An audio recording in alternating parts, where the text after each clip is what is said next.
अस्सलाम वालेकुम। मेरा नाम रिमशा बीबी है ते त्रै मेरे बच्चे न। खावन मेरा फेरी करदा है ते बारिशां लतियां 2-3 ध्याड़े हो गए न। दीवार भी ते दरवाज़ा भी डिग्गा, मेरे बाजू टुट गए। मेरा दीवार भी डिग पई है ते गेट मेरा डिग पिया।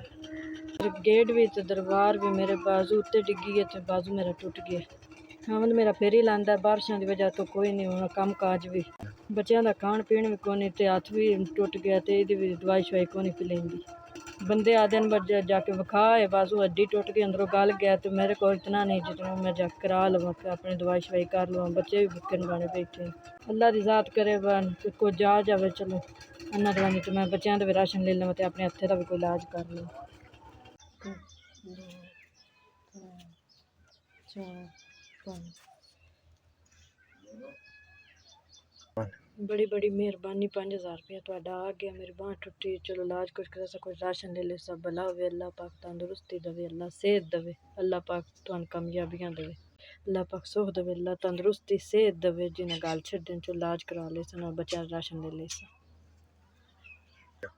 5000 गलने दा बड़ा शुक्रिया तुहाडा।